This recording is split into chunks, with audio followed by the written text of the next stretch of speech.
السلام علیکم ورحمۃ اللہ وبرکاتہ۔ بسم اللہ الرحمن الرحیم۔ ان الحمد للہ نحمده ونستعینه ونستغفره ونعوذ باللہ من شرور انفسنا وسیئات اعمالنا، من يهده اللہ فلا مضل له ومن يضلل فلا هادی له، وأشهد أن لا إله إلا الله وحده لا شريك له، وأشهد أن محمدا عبده ورسوله۔ يا أيها الذين آمنوا اتقوا الله حق تقاته ولا تموتن إلا وأنتم مسلمون۔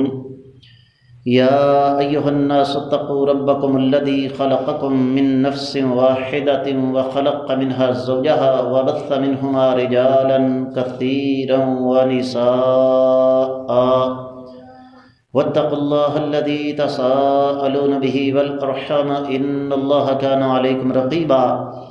يا أيها الذين آمنوا اتقوا الله وقولوا قولا سديدا يصلح لكم أعمالكم ويغفر لكم ذنوبكم، ومن يطع الله ورسوله فقد فاز فوزا عظيما۔ أما بعد فإن خير الحديث كتاب الله، وخير الهدي هدي محمد صلى الله عليه وسلم، وشر الأمور محدثاتها، وكل محدثة بدعة، وكل بدعة ضلالة، وكل ضلالة في النار۔ قال الله عز وجل بعد أعوذ بالله السميع العليم من الشيطان الرجيم: إن المنافقين في الدرك الأسفل من النار۔ سامعین محترم، ترقی کا دور ہے، اور ترقی کی اس دوڑ میں یقینی طور پر ہمارا مذہبی طبقہ بھی کسی سے پیچھے نہیں ہے۔ حالات یہ ہیں کہ لوگ برانڈز کو سننا زیادہ پسند کرتے ہیں، جبکہ دین میں برانڈز کا کوئی تصور نہیں ہے۔ کائنات کے امام صلی اللہ علیہ وسلم سے بڑا برانڈ نہ کوئی آج تک دنیا میں آیا، نہ قیامت تک آئے گا، لیکن کائنات کے امام صلی اللہ علیہ وسلم کا یہ طریقہ کار نہیں تھا۔ مجھے اس بات کی خوشی ہے کہ آپ احباب نے اس سلسلے کو اس انداز سے آگے بڑھایا کہ ہفتہ وار درس کا، خاص طور پر درس قرآن کا سلسلہ شروع ہے۔ اللہ تعالیٰ ان کی مساعی کو قبول و منظور فرمائے۔ میری آج کی گفتگو کا موضوع، میں آئیے قرآن سے پوچھیں کہ کہیں میں منافق تو نہیں۔ اس موضوع کے انتخاب کی وجہ کیا ہے؟ اللہ کے نزدیک انسان دو قسم کے ہیں، یا جنتی اور یا جہنمی، اور جہنمیوں کی آگے پھر دو قسمیں ہیں، کافر اور منافق۔ اور منافقین کے بارے میں قرآن کہتا ہے: ان المنافقین فی الدرک الاسفل من النار۔ منافقین جہنم کے سب سے نچلے گڑھے میں ہوں گے۔ اس کا مطلب کیا ہوا کہ مجھے اور آپ کو تولنا ہے، اپنے آپ سے یہ سوال کرنا ہے کہ کہیں میرا شمار تو ان لوگوں میں نہیں ہوتا۔ درس قرآن آپ نے شروع کیا۔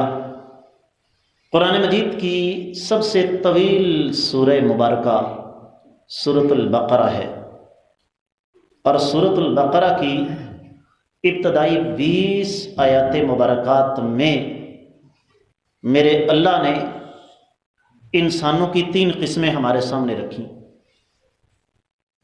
الف لام میم سے لے کر المفلحون تک پہلا طبقہ اہل ایمان، اور ان الذین کفروا سے لے کر وَلَهُمْ عَذَابٌ عَظِيمٌ تک صرف 2 آیتیں کافروں کے بارے میں، اور اس کے بعد اگلی 13 آیات مبارکات صرف منافقین کے بارے میں۔ اور پھر جب ہم قرآن مجید کا جائزہ لیتے ہیں تو ہمیں یہ پتہ چلتا ہے کہ رب کائنات نے مسلمانوں کو کفار سے اتنا زیادہ متنبع، اتنا زیادہ خبردار نہیں کیا جتنا منافقین سے کیا ہے۔ وجہ کیا ہے؟ سبب کیا ہے؟ کافر ہمارا کھلا دشمن ہے، ہمیں پتہ ہے کہ اس کا کام یہ ہے کہ یہ اسلام کی جڑوں کو کھوکھلا کرے گا، یہ مسلمانوں کا دشمن ہے، اللہ کا، اللہ کے رسول صلی اللہ علیہ وسلم کا دشمن ہے، ہم اس سے محتاط رہیں گے۔ منافقین کی خباثت یہ ہے کہ یہ ہمارے پہلو میں بیٹھ کر وار کرتے ہیں، یہ ہمارے اپنے بن کر بیگانوں جیسا سلوک کرتے ہیں۔ آگے بڑھنے سے قبل میں آپ کو بتا دوں، اپنی گھڑیاں دیکھ لیجئے، میرے سامنے والی گھڑی میں 8:16 ہوئے ہیں۔ میری پوری کوشش ہوگی میری گفتگو 9 سے 1 منٹ بھی اوپر نہ جائے۔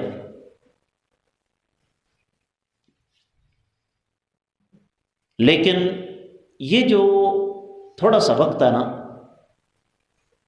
یہ اس انداز سے گزاریں کہ ہم میں سے ہر کوئی بندہ یہاں سے اٹھے تو وہ اپنے آپ سے سوال کر رہا ہو کہ جو کچھ میں نے سنا ہے کہیں میں تو اس پیمانے پر پورا نہیں اترتا۔ منافقت 2 قسم کی ہے، ایک ہے عملی منافقت۔ حدیث مبارکہ اپنے علماء سے سنی، آقا علیہ الصلوۃ والسلام نے فرمایا منافق کی 4 نشانیاں ہیں۔ بات کرے تو جھوٹ بولے، وعدہ کرے تو وعدہ خلافی کرے، اور امانت سونپی جائے تو خیانت کرے، اور لڑائی جھگڑے کی نوبت آئے تو گالیاں بکے۔ اپنی ایمانداری سے بتائیے، ہم میں سے ہر بندہ اپنے آپ سے، پتر ضروری بات ہے تو ادھر آ جاؤ، اگر آپ کی بات بہت ضروری ہے میں بڑی خوشی سے کرسی چھوڑ دوں گا۔ میرا پتر یہ تو چند بندے بیٹھے ہیں، 150 طلباء کی کلاس ہوتی تھی اور کسی کی جرت نہیں ہوتی تھی کسی کی طرف دیکھ جائے، آپ کسی غلط فہمی کا شکار ہو۔ میں پھر جب گفتگو شروع ہوئی مجھے سمجھ آ گئی، میں نے کہا اس کون میں یقیناً گڑبڑ ہوگی، اور مجھے پتا کہ میرے کہنے کے باوجود آپ نے باز نہیں آنا۔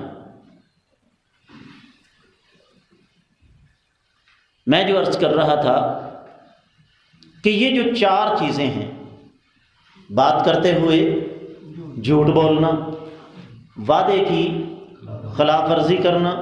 میں مسجد میں آیا نا بھجوا صاحب، میرے خیال میں کوئی 31-32 منٹ پہ پہنچ گیا، تو 3-4 ساتھی تھے یہاں تھے، تو وہ بڑے حیرت سے مجھے دیکھ رہے تھے، کوئی مولوی ٹائم سے آ گیا، بلکہ ٹائم تو پہلا آ گیا۔ میرے آقا علیہ الصلوۃ والسلام کی حدیث، بدا الاسلام غریبا وسیعود الی الغرباء فطوبی للغرباء۔ اسلام جب شروع ہوا تو اجنبی تھا، ان قریب اجنبیوں کی طرف لوٹ کر چلا جائے گا، اور فرمایا اجنبیوں کے لیے خوشخبری ہے، یعنی دور ایسا آ چکا ہے 24.5 کروڑ کی آبادی والے ملک پاکستان میں اگر کوئی بندہ اپنے کیے ہوئے وعدے سے پہلے پہنچ جائے تو ہم اسے حیرت کی نظر سے دیکھتے ہیں۔ یہ ہے ہماری حالت۔ اور پھر مولوی صاحب سمجھ نہیں آ رہی، حالات بڑے خراب ہیں، مہنگائی نے کمر توڑی ہے، امن و امان کی صورتحال خراب ہے، عزت جان مال محفوظ نہیں، گھر سے نکلتے ہیں یقین نہیں ہوتا کہ واپس بھی آئیں گے کہ نہیں، کاروبار کے اندر برکت نہیں رہی۔ کیا خیال ہے عذاب ہارن بجاتا ہوا آتا ہے؟ عذاب کے سر پہ سینگ لگے ہوتے ہیں، یہی عذاب ہیں۔ اور یہ عذاب کیوں ہیں؟ ظہر الفساد فی البر والبحر بما کسبت ایدی الناس۔ خشکی میں، سمندروں میں اگر فساد بپا ہے تو یہ انسانوں کا اپنا کیا درا ہے۔ کیا ہمارے اندر جھوٹ ہے یا نہیں؟ خیانت ہے یا نہیں، وعدہ خلافی ہے یا نہیں، اور لڑائی جھگڑے کے وقت گالیاں بکنے کا عنصر ہے یا نہیں۔ میرا مخاطب ہر بندہ ہے اپنے سمیت، سب سے پہلے میں، اس کے بعد باقی سارے۔ یہ ہے عملی منافقت۔ دوسری منافقت ہے اعتقادی، جو سب سے خطرناک ہے، اور آج میں قدر تفصیل کے ساتھ اسی پر بات کرنا چاہوں گا۔ اور وہ اعتقادی منافقت کیا ہے؟ کہ انسان زبان سے اللہ کا نام لے، زبان سے اسلام کی محبت کا دم بھرے، زبان سے کہے کہ مجھ سے بڑا مسلمان اللہ کی زمین پر کوئی نہیں، لیکن اس کے اندر شیطان کا بھی استاد بیٹھا ہوا ہو۔ اپنی ایمانداری سے بتائیے، یہ چیزیں آج ہمارے اندر موجود ہیں کہ نہیں؟ قرآن کھول لیتے ہیں، اللہ رب العزت ارشاد فرماتے ہیں وَمِنَ النَّاسِ مَن يَقُولُ آمَنَّا بِاللَّهِ وَبِالْيَوْمِ الْآخِرِ وَمَا هُمْ بِمُؤْمِنِينَ۔ درس قرآن ہے نا، تو قرآن کو ساتھ لے کے چلتے ہیں۔ اللہ فرماتے ہیں لوگوں میں سے کچھ ایسے بدبخت بھی ہیں جو زبان سے کیا کہتے ہیں، ہم اللہ پر اور آخرت پر ایمان لائے، لیکن حقیقت میں وہ ایمان والے۔ اپنی ایمانداری سے بتائیے کہ ہماری آج یہ حالت ہے کہ نہیں؟ جو بندہ کہے میں اللہ پر ایمان لاتا ہوں، کیا اس کے اندر اتنی جرأت ہو سکتی ہے کہ اس کے سامنے قرآن پڑھا جائے، اللہ کے رسول صلی اللہ علیہ وسلم کی حدیث پڑھی جائے، اور وہ آگے سے طویلیں پیش کرے؟ ہم کرتے ہیں کہ نہیں کرتے؟ ایک خاتون کا مجھے فون میسج آیا، کہتے جی شادی کو 40 سال ہو گئے ہیں۔ ظاہر بات ہے جن کی شادی کو 40 سال ہو گئے ہیں، دونوں جوان لڑکی لڑکا تو نہیں ہوں گے نا جی، مائی باپ ہوں گے نا۔ کہتے پوتے نواسے ہیں، لیکن شوہر انتہائی گندی گالیاں بکتا ہے، اور جب اس سے کہا جائے کہ اللہ کے نبی صلی اللہ علیہ وسلم نے منع کیا ہے گالی بکنے سے، کہتا ہے جا میں تیری حدیثوں کو نہیں مانتا۔ اور عین ممکن ہے کہ وہی بابا جس کی عمر 70، ظاہر ہے جس کی شادی کو 40 سال ہو گئے ہیں، 60 سے تو اوپر ہی ہوگا نا جی، اس سے پہلے تو شادی اس کی 20 سال کی عمر سے پہلے تو ہو نہیں سکتی، تو 60 سال کا کوئی لڑکا تو نہیں ہوتا، قبر میں ٹانگیں لٹکائے بیٹھا ہے۔ عین ممکن ہے گھر کی 4 دیواری کے اندر بیوی کو سانس نہیں لینے دیتا، گالیاں بکتا ہے، باہر نکلے اور باہر نکل کر کے جڑا گالیاں بکے وہ نالوں بڑا خبیث کوئی نہیں دنیا تے۔ وَمِنَ النَّاسِ مَن يَقُولُ آمَنَّا بِاللَّهِ وَبِالْيَوْمِ الْآخِرِ وَمَا هُمْ بِمُؤْمِنِينَ۔ پہلی خصلت بد، زبان سے کہتے ہیں کہ ہم اللہ اور اس کے رسول پر ایمان لائے، لیکن حقیقت میں ایمان، ہماری بھی یہی حالت ہے۔ ہم دنیا کی وہ عجیب و غریب قوم ہیں، جملہ نوٹ کیجئے، ہم میں سے ہر بندے کو اپنی دنیا اور دوسروں کی آخرت عزیز ہے، اور ہم میں سے ہر کوئی یہی چاہتا ہے کہ جو میں کر رہا ہوں اسے کوئی کچھ نہ کہے۔ بجوسب تمہیں کدے اج تک کوئی جھوٹا بندہ لبا ہے؟ کیوں جی؟ پورے پاکستان میں آپ کو جھوٹا بندہ کوئی ملا کبھی؟ سوال ہی نہیں پیدا ہوتا۔ میں گاڑی پہ جا رہا ہوں، ایک بندہ بائیں طرف سے آ کے ٹھوک رہا ہے، اور مجھے کہتا مولوی تو انا ہے تینوں شیشہ نظر نہیں سی آتا۔ میں نے کہا بھائی تو سچ ہے۔ کیوں؟ وجہ کیا ہے؟ سبب کیا ہے؟ ہم صرف زبان کی حد تک مسلمان ہیں۔ جس کا اللہ کی ذات پر یقین ہو، کیا وہ شرک کر سکتا ہے؟ کبھی سوال ہی نہیں پیدا ہوتا۔ جس کا اللہ کی ذات پر یقین ہو، اس کے دل میں اللہ تعالیٰ کا ڈر اور خوف، اور پھر اس کی وہ حالت نہیں ہوگی جو اقبال نے کہی کہ تیری نماز بے سرور، تیرا امام بے حضور، ایسی نماز سے گزر، ایسے امام سے گزر۔ قرآن کہتا ہے ان الصلاۃ تنہی عن الفحشاء والمنکر، بلا شبہ نماز بے حیائی اور بری باتوں سے بچاتی ہے۔ ہماری نمازیں ہمیں بے حیائی اور بری باتوں سے کیوں نہیں بچاتی؟ کہ ہم نماز کو عبادت سمجھ کر نہیں، عادت سمجھ کر ادا کرتے ہیں۔ منافقت ہے۔ اور جو آخرت کی بات ہے وہ تو چھوڑ دیں، وہ تو ہماری قوم نے ویسے ہی بنائی ہوئی ہے۔ میں سب سے پہلے اپنی اور اس کے بعد باقیوں کی بات کرتا ہوں۔ جس کا آخرت کے دن پر یقین ہو اس کی جلوت اور خلوت پاک ہوتی ہے، اس کا اندر اور باہر ایک ہوتا ہے۔ جس کا آخرت پر یقین ہو وہ پھر بدلے نہیں لیتا۔ میرے آقا علیہ الصلوۃ والسلام کا فرمان سنیے اور زندگی میں اس کو یاد رکھیے۔ آپ نے فرمایا جو بندہ صرف اور صرف اس لیے اپنا حق چھوڑ دیتا ہے کہ میں جھگڑا نہیں چاہتا، فرمایا میں جنت کے درمیان اس کے لیے ایک گھر کا وعدہ کرتا ہوں۔ ہمارا آخرت پر یقین ہی نہیں۔ دنیاوی طور پر کہیں جھگڑا ہوتا ہے تو ہم کیا کہتے ہیں؟ I will see you in court، میں تجھے عدالت میں دیکھوں گا۔ مسلمان یہ نہیں کہتا، مسلمان کہتا ہے I will see you in day of judgment، میں تمہیں قیامت والے دن دیکھ لوں گا۔ اگر اس عدالت پر ہمارا یقین ہو، اللہ کی قسم اٹھا کے کہتا ہوں، تھانے جرائم سے پاک ہو جائیں، کچہریاں ملزموں سے پاک ہو جائیں، کیسوں سے پاک ہو جائیں۔ وَمِنَ النَّاسِ مَن يَقُولُ آمَنَّا بِاللَّهِ وَبِالْيَوْمِ الْآخِرِ وَمَا هُمْ بِمُؤْمِنِينَ۔ اگلی بات، يُخَادِعُونَ اللَّهَ وَالَّذِينَ آمَنُوا وَمَا يَخْدَعُونَ إِلَّا أَنفُسَهُمْ وَمَا يَشْعُرُونَ۔ یہاں ہو سکتا ہے علم کے ساتھ تعلق رکھنے والے میرے بھائی میرے ساتھ اختلاف کریں، لیکن میں یہاں ترجمہ یہ نہیں کروں گا کہ وہ اللہ کو دھوکہ دیتے ہیں، کیونکہ اللہ کو دھوکہ کوئی بھی نہیں دے سکتا۔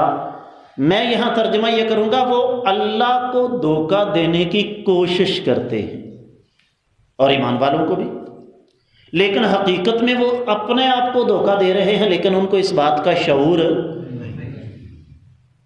کیوں حکمرانوں کو گالیاں دیتے ہو؟ کیوں سیاستدانوں کی ماں بہن ایک کرتے ہو؟ اپنی ایمانداری سے بتاؤ، ہم میں سے جس بندے کا جہاں داؤ لگتا ہے وہ معاف کرنے کے لیے تیار ہے؟ سڑک کے اوپر ایک آدمی ریڑھی لگا رہا ہے پھلوں کی، منع نہیں، حلال رزق ہے، لیکن حرام کر کے کھا رہا ہے۔ کیسے؟ آپ بھی جانتے ہیں اور میں بھی جانتا ہوں۔ آپ کی نظر تھوڑی سی ادھر ہوئی، فوری طور پہ گندا پھل ڈال دیا۔ یہ دھوکہ ہے یا نہیں؟ آپ سیالکوٹ جاتے ہیں شہر، کسی چوک پر ٹریفک وارڈن کھڑا ہے، وہ آپ کو اشارہ کرتا ہے آپ رک جائیں۔ کیوں جی؟ آپ کو روکنے سے کیا اس کی تنخواہ بڑھ جائے گی؟ بھائی ترقی ہو جائے گی اس کی؟ کیوں روکا اس نے؟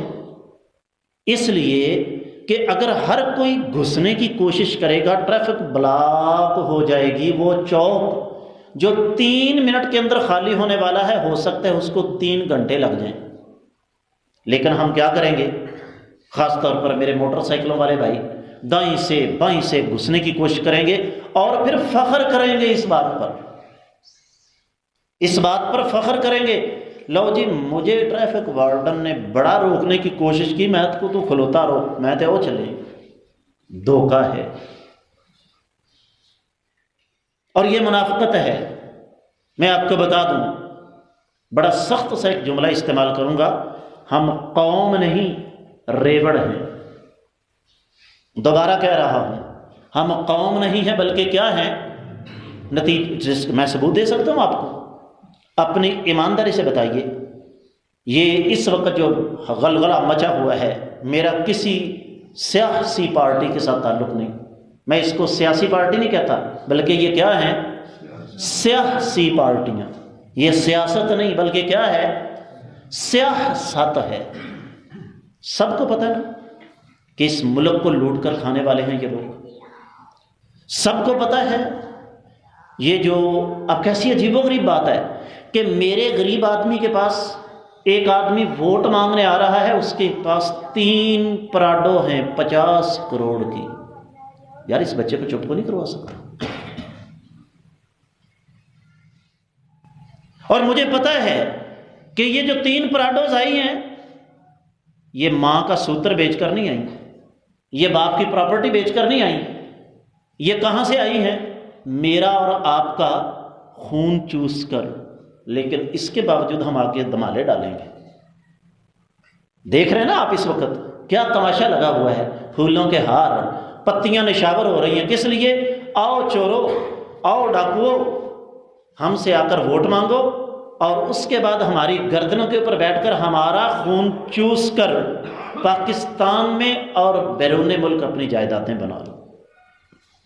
ایک دفعہ پھر وہی جملہ دہراؤں گا جو پہلے میں نے کہا، عذاب کے اوپر ہار نہیں لگا ہوتا، یہ بھی ایک عذاب ہے اور یہ ہمارے اپنے کرموں کا پھل ہے، کیونکہ ہم قوم ہیں ہی نہیں۔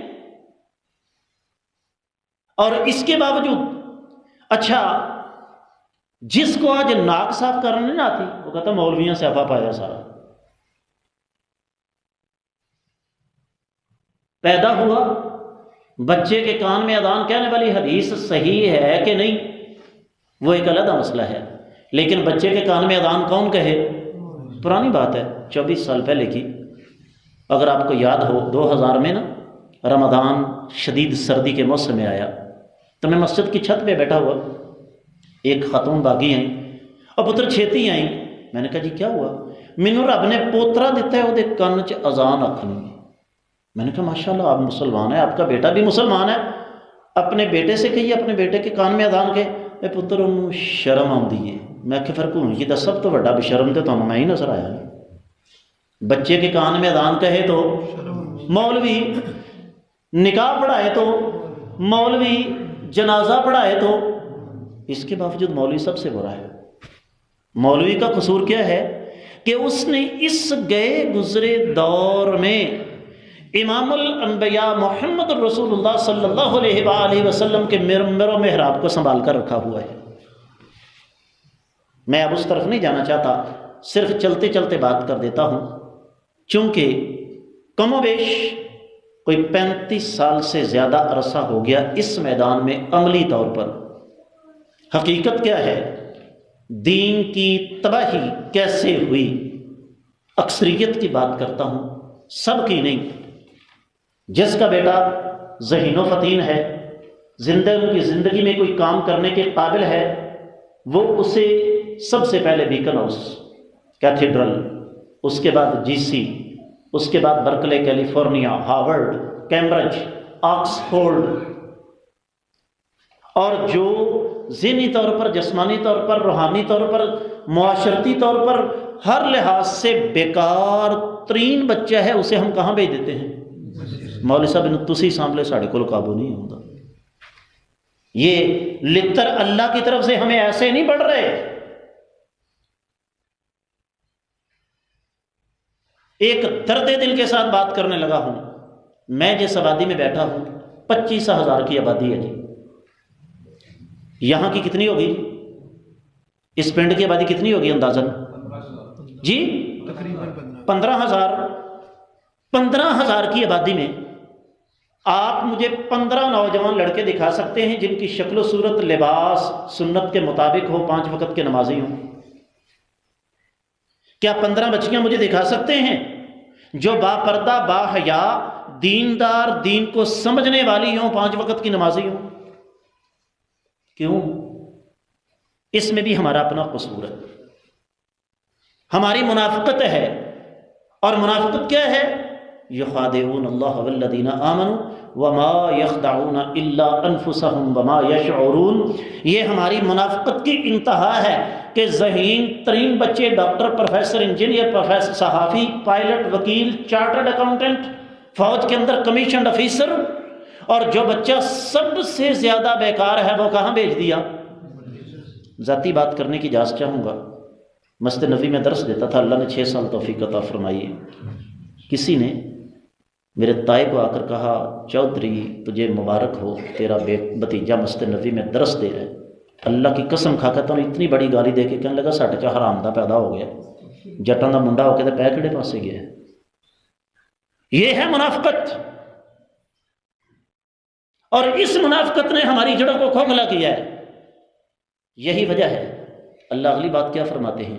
فی قلوبہم مرض فزادہم اللہ مرضا ولہم عذاب علیم بما کانوا یکذبون، ان کے دلوں میں بیماری ہے، رب کائنات ان کی بیماری کو بڑھا دیتے ہیں۔ اللہ نہیں کسی کی بیماری کو بڑھاتے، اللہ کو شوق نہیں ہے کسی کو بیمار کرنے کا، لیکن ہوتا کیا ہے جب ایک انسان صراط مستقیم سے ہٹتا ہے اللہ اس کو موقع دیتے ہیں آنے کا، پھر ہٹتا ہے، پھر موقع دیتے ہیں، پھر ہٹتا ہے، پھر موقع دیتے ہیں، ایک وقت آتا ہے رب کائنات اس کی باغیں ڈھیلی چھوڑ دیتے ہیں۔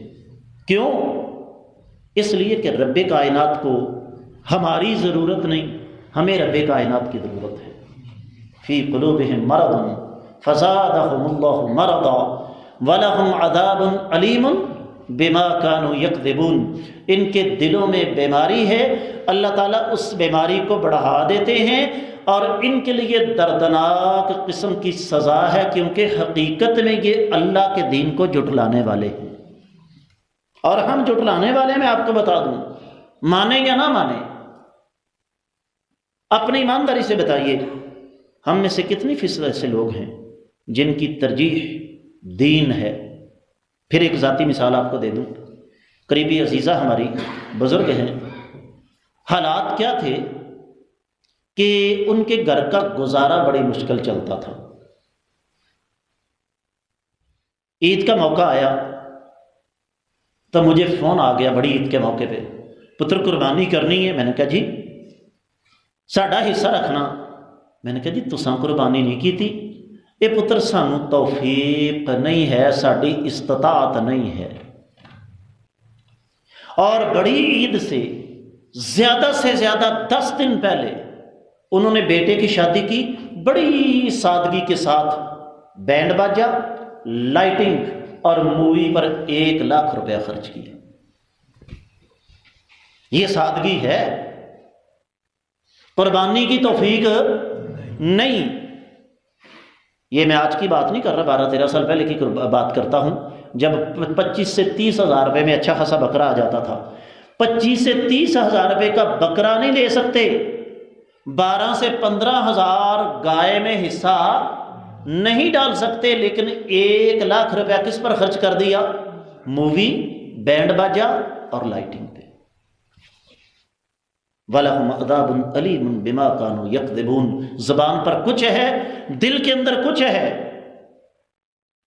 آگے چلیے، وَإِذَا قِيلَ لَهُمْ لَا تُفْسِدُوا فِي الْأَرْضِ قَالُوا إِنَّمَا نَحْنُ مُصْلِحُونَ، جب ان سے کہا جاتا ہے زمین میں فساد نہ پھیلاؤ، کہتے ہیں ہم فساد مچانے والے، ہم تو اصلاح کرنے والے ہیں۔ ہم میں سے ہر پاکستانی وہ اصلاح کرنے والا ہے لیکن دوسروں کی، کیوں جی؟ ہم اصلاح کرنے والے ہیں لیکن جس کی میں جو کچھ کر رہا ہوں، مجھے وہ جو میرا ذاتی معاملہ جناب، کیسی عجیب و غریب بات ہے۔ یہ بھی میں آپ کو بتا دوں، شریعت کسی کے ذاتی معاملے میں مداخلت نہیں کرتی، لیکن جہاں کسی کے ذاتی معاملے کی وجہ سے دوسروں کا امن چین برباد ہو رہا ہے، شریعت کہتی ہے بس تمہاری حد بندی ختم۔ وقت مختصر ہے، میں باتیں اشاروں میں کیا کرتا ہوں، سمجھدار ساتھی تشریف فرما ہیں۔ ساری دنیا سود کھائے، اللہ کا کوئی نقصان ہے بھائی؟ نہیں نا۔ لیکن آقا علیہ الصلوۃ والسلام نے کیا ارشاد فرمایا؟ سود کا سب سے ہلکا درجہ کیا ہے؟ کہ انسان اپنی سگی ماں کے ساتھ بدکاری کرے۔ اور قرآن نے کیا کہا؟ فَأْذَنُوا بِحَرْبٍ مِّنَ اللَّهِ وَرَسُولِهِ، اگر تم سود کو نہیں چھوڑ سکتے تو اللہ اور اس کے رسول کے خلاف جنگ کرنے کے لیے تیار۔ کیوں؟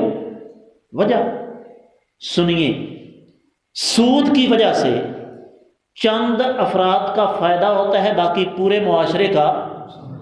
یہ بھی میں ضمناً بات آپ کو سمجھا دوں، شریعت کا مزاج کیا ہے۔ اور آج سے یہ بات توجہ کے ساتھ سمجھ لینا، شریعت کا مزاج یہ ہے کہ پیسے کا رخ امیر سے غریب کی طرف ہو۔ کیوں؟ امیر غریب کی طرف رخ کرے گا، غریب کا خیال رکھے گا، غریب امیر سے امداد لے کر اپنے پاؤں پر کھڑا ہوگا، اللہ کے حضور دعائیں کرے گا، اللہ تعالیٰ امیر کو مزید دولت عطا فرما دیں گے۔ کیپٹلزم، سرمایہ دارانہ نظام، جمہوریت جس کی ماں ہے، اس میں سرمایہ کا رخ غریب سے امیر کی طرف ہوتا ہے۔ آپ کی آنکھوں کے سامنے پاکستان میں امیر دن بدن امیر اور غریب دن بدن غریب ہوتا چلا جا رہا۔ یہ کہنا کہ مذہب میرا ذاتی مسئلہ ہے، مذہب آپ کا ذاتی مسئلہ ہے، لیکن جہاں آپ کے ذاتی مسئلے کی وجہ سے معاشرے کا نقصان ہے، وہاں پر آپ کا ذاتی مسئلہ ختم ہو جاتا ہے، اور جہاں ذاتی مسئلہ ہونا چاہیے وہاں ہم ذاتی مسئلہ اس کو بناتے نہیں۔ توجہ کے ساتھ بات سنیے گا، شادی ذاتی مسئلہ ہے کہ عوامی؟ جی پکی بات ہے، ذاتی ہے نا، ہم نے اس کو ذاتی رہنے دیا؟ جملہ کیا ہے؟ لو جی بیاہ تے پیسے نہیں خرچ کرنے تو اور کتے خرچ کرنے نے۔ سنو، میری آپ کی جیب میں جو پیسہ ہے وہ ہمارا نہیں ہے، یہ کس کا دیا ہوا ہے؟ اور یاد رکھو قیامت والے دن اس ایک ایک پیسے کا اللہ کی بارگاہ میں حساب و کتاب ہوگا۔ یہ بھی ہماری منافقت، بیٹے کی شادی نہیں، منگنی پر 10 لاکھ روپیہ خرچ کر دیے، اور میرا بھائی چلا گیا، حضور اس دفعہ بجلی کا بل مسجد کا زیادہ آ گیا ہے، کچھ عنایت فرمائیے، بھاجی بچ ہی ککھ نہیں۔ یہ بھی منافقت ہے۔ میں ذاتی طور پہ ایک سرمایہ دار کو جانتا ہوں، شہر کا نام نہیں بتاتا، آپ سمجھ جائیں گے۔ اس کے فارم ہاؤس پر ہر ہفتے اور اتوار کی درمیانی رات مجرا ہوتا ہے، اور کم از کم 10 لاکھ روپیہ اس نے پکا برباد کرنا ہے۔ پاکستان کی ٹاپ کلاس کی رقاصہ جنہیں آپ کنجریاں کہتے ہیں، وہ ہر ہفتے اور اتوار کی درمیانی رات آتی ہے۔ ایک مہینے میں اگر 4 ہفتے ہوں تو کتنا پیسہ اس نے اڑایا؟ 40 لاکھ روپیہ۔ 40 لاکھ روپیہ برباد کرتا ہے وہ کنجریوں پر، لیکن اللہ کی راہ میں خرچ کرنے کے لیے اس کے پاس کچھ نہیں۔ نبی کریم صلی اللہ علیہ وسلم کا فرمان، آپ نے فرمایا انا وکافل الیتیم کہاتین یوم القیامہ۔ جس طرح یہ شہادت کی انگلی اور سب سے بڑی انگلی دونوں اکٹھی ہیں نا، قیامت والے دن یتیم کی کفارت کرنے والا محمد رسول اللہ صلی اللہ علیہ وسلم کے ساتھ اس طرح اکٹھا ہوگا۔ لیکن ہماری حالت کیا ہے؟ میرے تجربے میں بہت ساری ایسی مثالیں موجود ہیں، بھائی فوت ہو گیا، دوسرے بھائیوں کو اس بات کی فکر نہیں کہ ان یتیموں کے سر پہ ہاتھ رکھیں، ان کو اس بات کی فکر ہے مرن جوگے کھاندے کتوں نے پہ۔ میں غلط بات کہہ رہا ہوں تو بھائی ہاتھ کھڑا کرے، کوئی کہے استاد جی غلط کہہ رہے ہیں آپ، یہ منافقت نہیں تو اور کیا ہے؟ یہ وَإِذَا قِيلَ لَهُمْ لَا تُفْسِدُوا فِي الْأَرْضِ قَالُوا إِنَّمَا نَحْنُ مُصْلِحُونَ، جب ان سے کہا جاتا ہے زمین میں یہ فساد نہیں تو اور کیا ہے؟ قرآن و حدیث کی تعلیمات کچھ، ہمارا کردار کچھ۔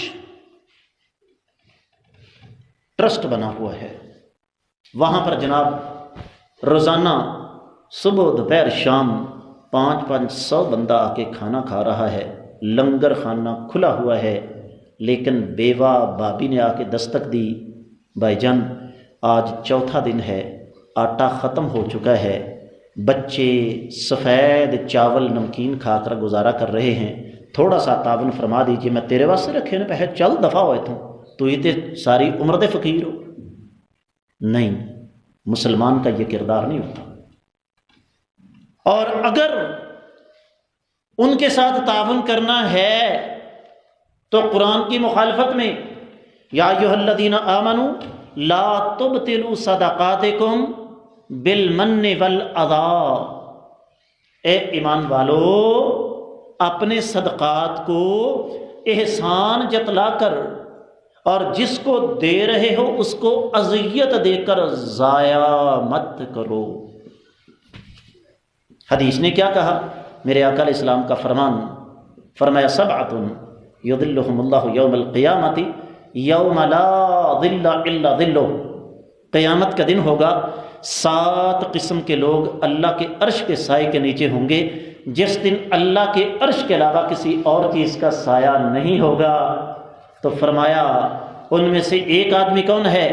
رجل یتصدق بصدقۃ فاخفاها، ایک آدمی اللہ کی راہ میں مال خرچ کرتا ہے، اس کو چھپاتا ہے، حتی لا تعلم شمالها ما انفقت یمینها، یہاں تک کہ اس کے بائیں ہاتھ کو بھی پتہ نہیں چلتا کہ دائیں ہاتھ نے خرچ کیا کیا۔ ایسا آدمی بھی قیامت کے روز اللہ کے عرش کے سائے کے نیچے ہو۔ اور ہماری حالت کیا ہے؟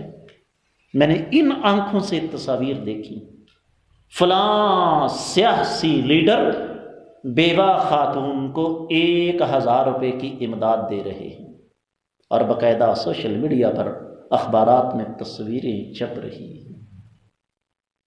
یہ بھی سورۃ البقرہ میں رب کائنات نے پوری تفصیل بیان کر دی کہ وہ لوگ جو ریاکاری کے لیے مال خرچ کرتے ہیں ان کی حالت کیا ہے۔ تو یہ کیا ہے؟ اس سے فساد مچتا ہے، معاشرتی مسئلہ ہے۔ میں ذرا اس پر 2 منٹ بات کر کے بات کو آگے بڑھاؤں گا۔ کبھی آپ نے اس بات پہ غور کیا کہ یتیم بچے چھوٹی عمر میں مزدوریاں کر لیتے ہیں، اپنے تایا چچا سے کچھ نہیں لیتے؟ کیوں؟ حالانکہ لینا چاہیے، اس لیے کہ وہ جانتے ہیں کہ ان سے کچھ لینے کا مطلب ان کا بے دام غلام بننا ہے۔ اس میں کوئی شبہ نہیں۔ میں کچھ ایسی پاکیزہ روح کو جانتا ہوں، بھائی فوت ہو گیا نا، اپنے بچوں کو کپڑے بعد میں لا کر دے گا، بھائی کے یتیم بچوں کو پہلے لا کر دے گا۔ لیکن ایسے لوگ بہت کم، اکثریت کی حالت میں بھی جانتا ہوں اور آپ بھی جانتے ہیں۔ اور پھر اسی کا ایک تسلسل، وَإِذَا قِيلَ لَهُمْ لَا تُفْسِدُوا فِي الْأَرْضِ قَالُوا إِنَّمَا نَحْنُ مُصْلِحُونَ، جب کہا جاتا ہے کہ زمین میں فساد نہ کرو، بھائی جان معافی مل سکتی ہے ذرا؟ یار میرے جیسے کمزور بندے کی مووی بنا کے آپ کیا کریں گے؟ وہ واگڑ بلا مولوی دیکھو جدہ چوڑا منہ ہوئے، میں ذرا اس سے ڈسٹرب ہوتا ہوں۔ اپنی ایمانداری سے بتائیے، کیا آج ہماری مساجد سیاست کا گڑھ نہیں بن چکی؟ لوگ مجھ سے پوچھتے ہیں استاد جی آپ کی مسجد کی کمیٹی ہے؟ میں نے کہا جی بالکل ہے۔ کہتے ہیں کتنے ارکان ہیں؟ میں نے کہا 999 کم 100، کلم کلا بندہ۔ میں نے کہا اسلام کا مزاج ہی یہی ہے۔ اپنی ایمانداری سے بتائیے، مساجد کے اندر کمیٹیاں بنی ہوئی ہیں کس لیے؟ ایک دوسرے کی ٹانگ کھینچنے کے لیے۔ کیوں؟ دلوں کے اندر اللہ تعالیٰ کا ڈر نہیں ہے۔ شوق کس بات کا ہے؟ میری چدرا قائم ہوئے، میرا ڈنڈا قائم ہوئے۔ وہ کہہ دیا تھا نا راحت اندوری نے کہ عبادتوں کی حفاظت بھی ان کے ذمے ہے جو مسجدوں میں سفاری پہن کے آتے ہیں۔ بیڑا غرق ہو گیا۔ کیوں؟ مسجد، یاد رکھیے، یہ کسی بزنس مین کے بس کی بات نہیں ہے، یہ کسی کاروباری آدمی کے بس کی بات نہیں ہے، یہ کسی سرکاری ملازم کے بیٹا کوئی ضروری بات ہے تو ادھر آ جاؤ، میری پیشکش اب بھی قائم ہے، میں جتنا اچھا سپیکر اس سے کہیں اچھا لسنر ہوں، کوئی ضروری بات ہے تو بیٹی ادھر آ کے کرو، ہم سارے سنتے ہیں انشاءاللہ۔ یاد رکھیے، مسجد یہ صرف مولوی کا کام ہے اس کو سنبھالنا، لیکن مصیبت کیا ہے؟ ہم نے اس کے لیے کرائٹیریا کیا رکھا ہوا ہے؟ کبھی غور کیا؟ ہمارے جیسے مولویوں کو باجوہ صاحب کون سنتا ہے؟ ہم نے تو سننا ہے اس سے جو لمبی جناب ٹھیک ٹھاک کر کے راگ لگائے، اور جو ضعیف موضوع من گڑت قصہ ہے وہ بیان کر دے اور سن کر صبح سننے والے کیا کہتے ہیں؟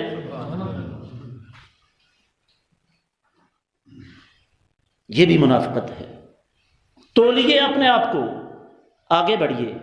اللہ فرماتے ہیں الا انہم هم المفسدون ولکن لا یشعرون، خبردار رہو، یہی بدبخت جن کی زبان پر کچھ ہے دل میں کچھ ہے، حقیقت میں یہی فساد مچانے والے ہیں لیکن ان کو پتہ نہیں ہے۔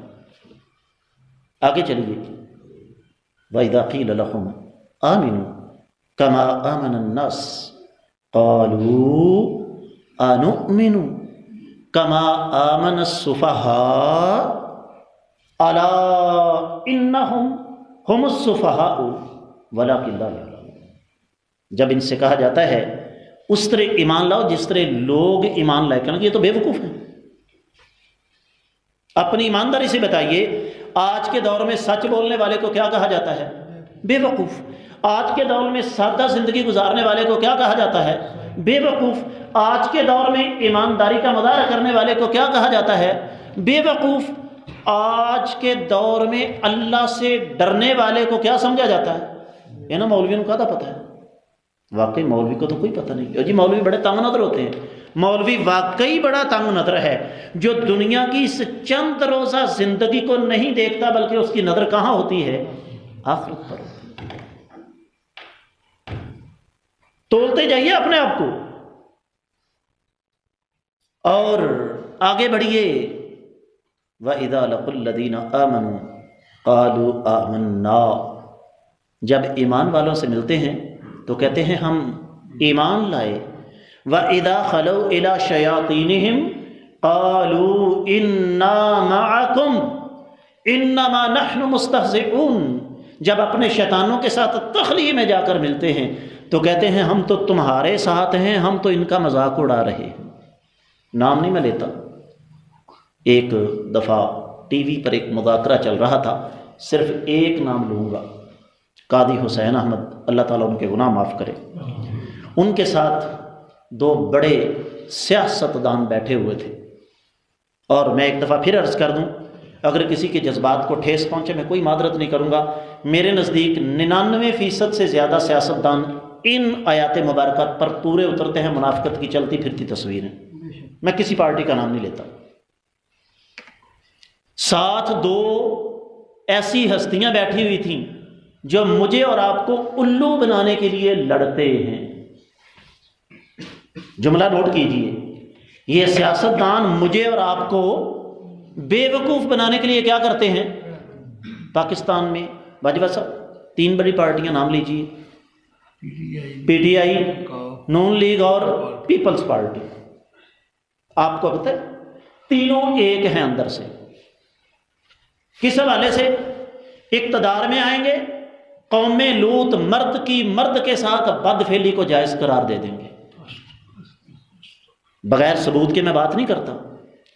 تینوں کا منشور ٹرانسجینڈر ایکٹ، اچھا خاصا مرد رگڑ کے کلین شیو کروا کے میک اپ کر کے اپنے آپ کو عورت ظاہر کرے گی، اس کے لیے جائز ہے، اس قانون کو ہم پاس کر دیں گے۔ اندر کھاتے سب ایک ہیں۔ میں بتا رہا تھا وہ مذاکرہ میں نے سنا، قاضی صاحب کچھ کہہ رہے ہیں، وہ دونوں کچھ کہہ رہے ہیں، اور اچھی ہنسی دینگا مشتی ہو رہی ہے۔ مذاکرہ ختم ہو گیا۔ اب ٹی وی والے بڑے خبیث ہیں، آپ کو پتہ ہے، یہ بڑے چال باز ہوتے ہیں۔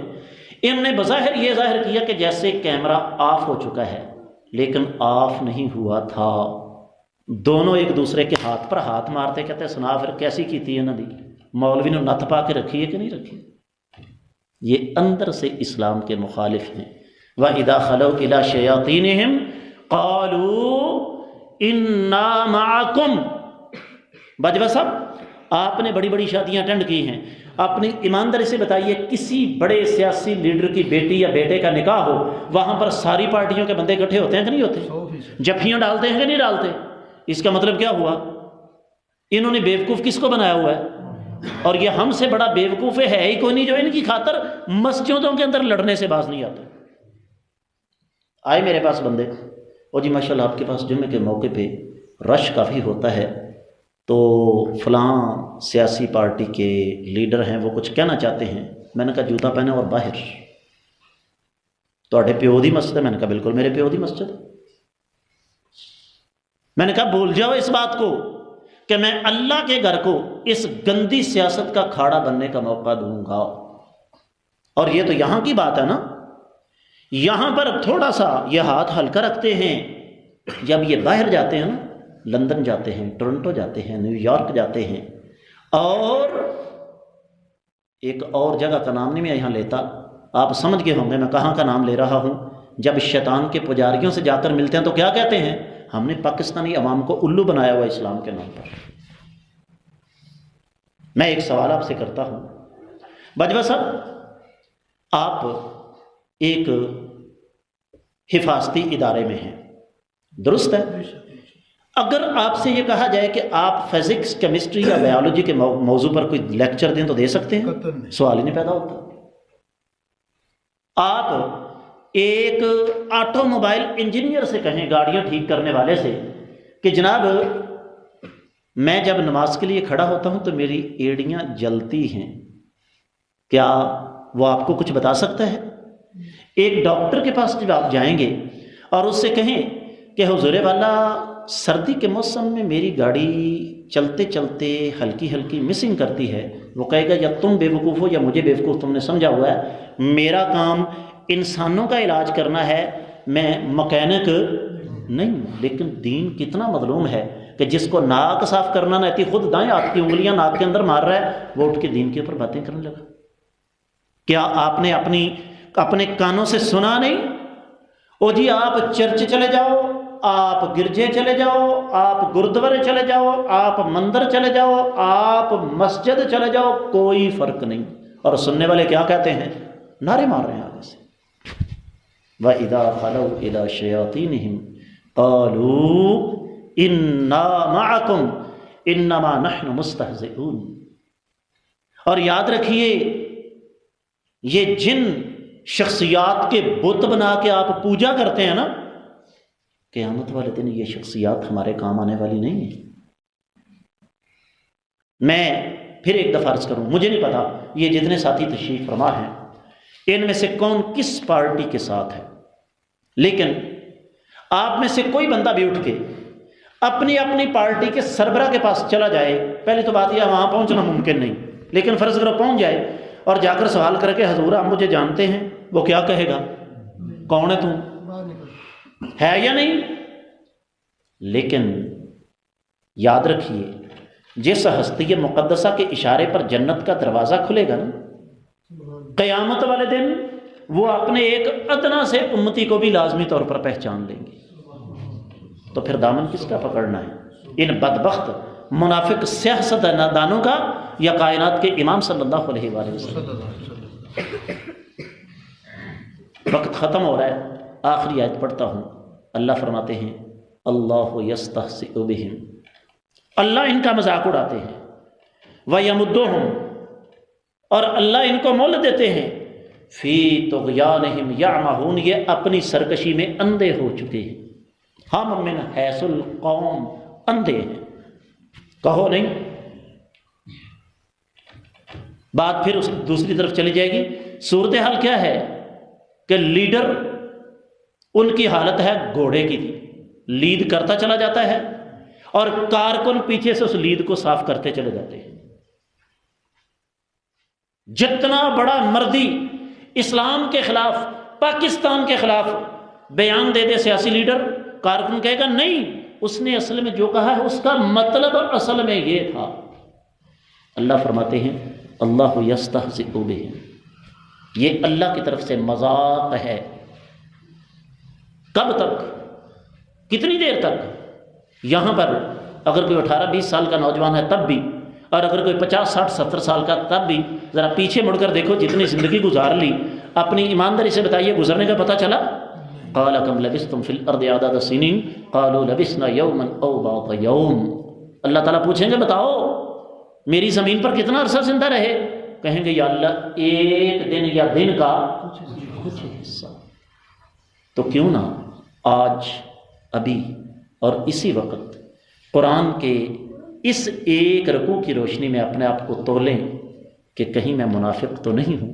اللہ کی بارگاہ میں دعا ہے رب کائنات ہمیں منافقت سے بچنے کی توفیق عطا فرمائے۔ آپ لوگ جس طرح بیٹھے ہیں یقیناً 10-15 منٹ اور بول جاؤں گا، آپ سنیں گے، لیکن میرا یہ مزاج نہیں ہے، میں ہمیشہ بھرا ہوا میلہ چھوڑ کر جایا کرتا ہوں۔ کبھی آپ نے محبت کے ساتھ دعوت دی تو انشاءاللہ پھر آپ کی خدمت میں حاضری دوں گا۔ رب کائنات ہمیں منافقت سے بچنے کی توفیق عطا فرمائے، اپنے اندر اخلاص اور للہیت پیدا کرنے کی توفیق عطا فرمائے۔ آپ لوگ اتنے ذوق شوق اور محبت کے ساتھ تشریف لائے، اللہ تعالیٰ آپ کا آنا بیٹھنا، دین کی باتیں سننا اپنی بارگاہ میں قبول و منظور فرمائے۔ جو کچھ میں نے عرض کی اس میں کوئی بہتری ہے تو اللہ کی طرف سے ہے، کوئی خامی ہے تو میرے اور شیطان کی طرف سے ہے۔ اللہ تعالیٰ ہماری کمیوں کوتاہیوں کو معاف فرمائے۔ اقول قولی ھذا وآخر دعوانا ان الحمد للہ رب العالمین۔